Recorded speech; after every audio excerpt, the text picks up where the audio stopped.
नमस्कार, आप देख रहे हैं एटीएन लाइव और मैं हूं चंदन। सिवान के जेडे इस्लामिया स्नातकोत्तर महाविद्यालय में एनएसएस की तरफ से स्वामी विवेकानंद की जयंती युवा दिवस के रूप में मनाया गया। समारोह की अध्यक्षता प्रोफेसर बीएन तिवारी और संचालन एनएसएस की संयोजक प्रोफेसर आशा शर्मा ने किया। समारोह का उद्घाटन प्राचार्य डॉक्टर मोहम्मद इदरिस आलम ने किया। प्रोफेसर मधुबाला कुमारी ने स्वामी विवेकानंद की जीवनी पर प्रकाश डाला। प्रोफेसर अशोक प्रियमद ने कहा कि विवेकानंद प्राचीनता और आधुनिकता के सेतु थे। प्रोफेसर आशा वर्मा ने राष्ट्रीय सेवा योजना द्वारा विवेकानंद के जन्मदिन को राष्ट्रीय युवा दिवस मनाने के औचित्य पर प्रकाश डाला। प्रोफेसर जितेंद्र वर्मा ने कहा कि वे प्रगतिशील विचारों के थे। उन्होंने समाज को रूढ़ि मुक्त बनाने का आह्वान किया था। इस अवसर पर professor Tariq Mahmood, professor Anand Bhushan, professor Sanjay Kumar, professor Vivekanand Pandey, professor Priyankar Srivastava, professor Iram Altaf ने अपने विचार रखे। समारोह में एनएसएस की छात्रा रोशनी, फरहाद अफरोज और दीपा कुमारी ने विवेकानंद के विचारों की प्रासंगिकता पर प्रकाश डाला। अंत में धन्यवाद ज्ञापन प्रोफेसर आशा शर्मा ने किया। एटीएन लाइव के लिए आशीष कुमार के साथ चंदन कुमार की रिपोर्ट। मैडम सब लोग आकर रिक्वेस्ट करेंगे सब लोग कि माल्यार्पण पहले हम विवेकानंद जी का माल्यार्पण करें। उनके जन्मदिन के उपलक्ष्य में कार्यक्रम का शुभारंभ सबसे पहले उनके माल्यार्पण से आरंभ करते हैं। उसके बाद ही हम लोग उनके जीवन पे प्रकाश डालेंगे सब लोग। तो सबसे पहले आमंत्रित करेंगे प्रिंसिपल साहब, आइए आप।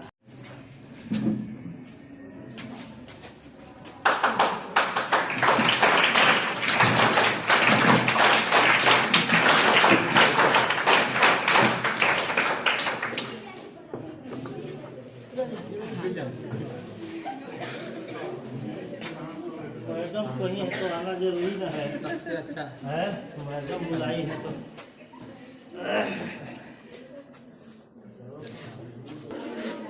मैडम कहीं हम काम कर रहे थे, हम कहेंगे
to all of you.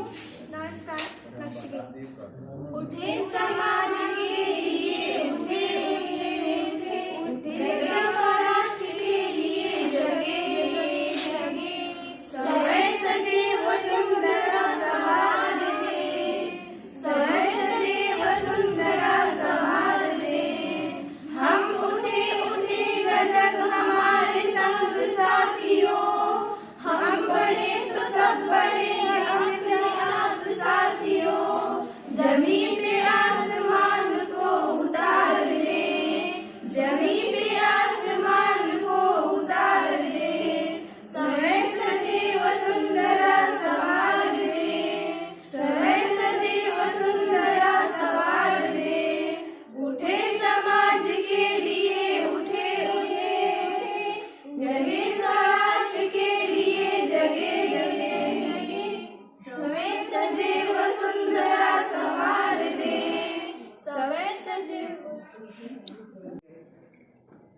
हम जानते हैं कि स्वामी विवेकानंद जो सिर्फ 39 ईयर्स तक जिंदा रहे, 39 ईयर्स की अवस्था में ही वो एक्सपायर कर गए। उनका जन्म 1863 में हुआ था 12 जनवरी को, और 1902 में वो जुलाई में वो एक्सपायर भी कर गए। तो सोचो 39 ईयर्स की अवस्था में इन्होंने अपना ऐसा कृति स्थापित किया कि हमारा सिर्फ देश ही नहीं, पूरा देश और विदेश हर जगह इनकी कृति इनकी ओजस्वी वाणी चारों तरफ गूंज रही है, जिसको हम लोग आज पग पग पे याद करते हैं। और इन्हीं के जन्म दिवस को हम लोग राष्ट्रीय युवा दिवस के रूप में मनाते हैं। जब 1893 में जब धर्म महासभा हो रहा था शिकागो में, तब स्वामी विवेकानंद गए थे वहां पे भारत को रिप्रेजेंट करने के लिए, के हिंदू धर्म को रिप्रेजेंट करने के लिए वो गए थे। और वहां पे तो हर लोग हर तरह का सूट बूट में थे, लेकिन इनकी वेशभूषा साधारण भारतीय थी। और वहां पे जाके जब वो खड़े होते हैं और सारे लोग वहां सुनने के लिए जब उत्सुक थे उनके भाषण को, तो उन्होंने पहला लाइन बोला, हमारे अमेरिकी भाइयों एवं बहनों। उनके फर्स्ट सेंटेंस से ही इतनी तेज तालियों की गड़गड़ाहट उस हॉल में हुई कि सारे लोग एकदम रोमांचित हो गए। और इनकी जो भाषण थी एक एक वर्ड काफी मतलब ओजस्वी थी और काफी प्रभावित करने वाली थी। और चूंकि एनएसएस का ये प्रोग्राम है, तो एनएसएस में इनका क्या योगदान है ये जानना भी जरूरी है। एनएसएस में इन्होंने एक युक्ति दी थी जिसको हम लोग आज तक फॉलो करते हैं। इनका कहना था कि देशवासियों, युवा, उठो, जगो और तब तक पढ़ो जब तक तुम्हें तुम्हारे लक्ष्य की प्राप्ति नहीं हो जाती है। यानी कि बच्चे इतने उत्साहित होकर कार्य करो,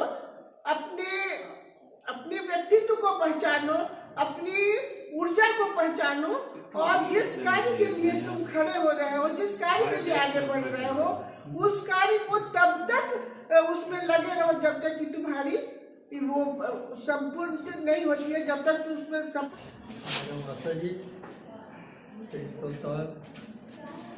सहकर्मी मित्रों, आज का दिन युवा दिवस के रूप में मनाया जाता है, जैसा कि मैडम ने बताया भी। एक असाधारण व्यक्तित्व जो पैदा हुआ 1863 में, 39 ईयर्स के बाद वो यहाँ से चला भी गया। लेकिन जो अमिट यात्रा उन्होंने की, ऐसा क्या कर दिया कि आज भी हम उनको इस रूप में याद करते हैं। सोचने की बात है ना। बहुत सारे भ्रम थे भारत के बारे में पश्चिमी देशों में, जैसे अंग्रेजों के गुलाम थे हम। अंग्रेजों ने भारत के बारे में पूरी दुनिया में ये भ्रम फैलाया था कि ये अनपढ़ों सांप सपेरों का देश है, अनपढ़ों का देश है, जाहिलों का देश है, तंत्र मंत्र में उलझने हुए लोगों का देश है। हमको उनको इसलिए गुलाम बना रखे हैं कि उनको शिक्षित कर सकें। दुनिया में क्या फैलाया था अंग्रेजों ने भारत के बारे में? ये फैला रखा था कि हम जाहिल और गंवार लोग हैं, अनपढ़ लोग हैं, तंत्र मंत्र और अंधविश्वास में भरोसा करने वाले लोग हैं। पूरी दुनिया में हमारी गुलामी को यही कहकर जस्टिफाई किया था। पूरी दुनिया ये जानती थी कि हम तो कपड़ा पहनना उनको सिखा रहे हैं, हम तो बोलना चलना सिखा रहे हैं उनको। पश्चिमी देशों में ऐसा ही प्रचार भारत के बारे में अंग्रेजों ने कर रखा था। ये पहले व्यक्ति थे जिन्होंने भारत के बारे में इन समस्त धारणाओं को खंडित कर दिया और अंतर्राष्ट्रीय मंच पर पहली बार इस व्यक्ति ने स्थापित किया कि भारत का समाज, भारत की संस्कृति तब से है जब आप पैदा भी नहीं हुए थे। तात्पर्य ये, इंग्लैंड के कब पैदा हुआ मालूम है? 12वीं सदी में। हमारा इतिहास क्या कहता है? 10,000 वर्षों से हम लिखना पढ़ना जानते थे। वेद की पहली ऋचा आज से 10,000 वर्ष पहले लिखी गई थी। तो जो देश 10,000 वर्षों से वेद और उपनिषद लिख रहा है और दुनिया को पढ़ा रहा है, संस्कृत जैसी भाषा उसके पास है, उसको तुम पूरी दुनिया में प्रचार करते हो कि अनपढ़ और गंवारों का देश है। इस भ्रम और इस धारणा को स्वामी विवेकानंद ने खंडन किया था। पूरी दुनिया को एक मैसेज दिया था, एक संदेश दिया था कि पूरी धरती पर भारत सर्वश्रेष्ठ है। उसकी महान संस्कृति, महान सभ्यता, महान धर्म पिछले कुछ दिनों से। आज उनकी जयंती पर हम अपनी स्वयं सेविकाएँ बच्चियों से यही कहेंगे कि इनकी ज़िंदगी से प्रेरणा लेकर तुम लोग भी आगे बढ़ने का कोशिश करो। हर किसी का क्षेत्र अलग अलग है। आज यहाँ पढ़ रही हैं, कल किस क्षेत्र में जाएंगी, किसका विस्तार किस तरीके से होगा कोई नहीं जानता है। लेकिन उस क्षेत्र में जाने के लिए अपने अंदर ज्ञान का होना बहुत ज़रूरी है। इनको हम लोग पढ़ते हैं, ये पूरे उपनिषद सारे हमारे गीता को, उपनिषद को पढ़ने के बाद ही ये इतने ज्ञानी हुए थे। इतने कम उम्र में उन्होंने ऐसा काम किया कि पूरी दुनिया आश्चर्यचकित रही। और आज हम लोग इनको पढ़ रहे हैं, जान रहे हैं। जब तक ज्ञान नहीं रहेगा हम किसी को समझा नहीं सकते हैं, अपनी बात कह नहीं सकते हैं। तो सबसे पहले अपने अंदर अपने ज्ञान को एकत्रित करना है, हमको पढ़ना है, जितना ज़्यादा से ज़्यादा हो हर तरह की किताब को पढ़ना है। और उस पढ़ने के आधार पर ही बड़े होने के बाद अलग अलग क्षेत्र में जाएं, ये लोग अलग क्षेत्र में जाएं, पढ़ें और इसी तरीके से कुछ प्रेरणा लेकर इनसे कि हमको ज़िंदगी में आगे बढ़ना है, अपना लक्ष्य एक स्थापित करें। तो हम शिक्षकों को तो यही खुशी मिलता है कि हमारे स्टूडेंट कहीं जाएं और बहुत बड़े बड़े पद पर हों और अचानक हम जाएं और मिलें, ये लोग बोले मैडम आप हैं, हम ये हैं, रोशनी मेरा नाम है। तो बड़ी खुशी होगी कि अरे ये तो मेरी पढ़ाई हुई स्टूडेंट है। तो हम शिक्षकों का, सारे शिक्षकों का यही है कि भाई ये लोग अपने लाइफ में अलग अलग दिशा में जाएं और अपना नाम रोशन करें। ऐसा नाम रोशन करें कि इनको भी इतिहास में, सब लोग नहीं हो सकते हैं लेकिन कुछ लोग जो मेहनत करेंगे इतिहास में, इनका भी नाम आ जाए। कौन जानता है वक्त कहाँ किसको ले जाए, ये कोई नहीं जानता है। ये भी नहीं जानते थे कि 30 साल की उम्र में जब जहाज़ में, सब लोगों ने बहुत विस्तृत रूप से बताया है कि जब जा रहे थे शिकागो के लिए तो जमशेद जी से इनको भेंट हुई। काफ़ी उम्र का बहुत अंतर था इनमें। तो जमशेद जी ने कहा कि हम जा रहे हैं बाहर वो प्रोडक्शन वगैरह का ये करने के लिए, हम सोचते हैं कि इंडिया में भी ये करें। तो एक ही बात ये बोले कि हम आपके विचार से नहीं प्रभावित हैं। क्यों भाई? वो बोले कि नहीं, हम तो चाहेंगे कि आप भारत में इसका प्रोडक्शन स्टार्ट करें। तो वो बहुत आश्चर्यचकित हुए कि इतना उम्र होने के बाद हमारे दिमाग में ये बात क्यों नहीं आई। इतने कम एज का एक लड़का हमसे कह रहा है कि आप यहाँ पे स्थापित कीजिए, और भारत में उसके बाद स्थापना हुई। सिस्टर का नाम जिन्होंने लिया कि सिस्टर का उसमें बहुत सहयोग रहा निवेदिता का, वो बहुत दौड़ी, यहाँ गई वहाँ गई, तब जगह मिला और उसके बाद से हमारे यहाँ स्थापित हुआ। तो कौन सा किस क्षेत्र में चला जाए कोई नहीं कहना है। आज है, बड़ी होंगी, जिस चीज़ से प्रेरित हो उस क्षेत्र में आगे बढ़ें हमारी छात्राएं। यही हम कहना चाहेंगे कि इनसे प्रेरणा लेकर अपने लक्ष्य को निर्धारित करें।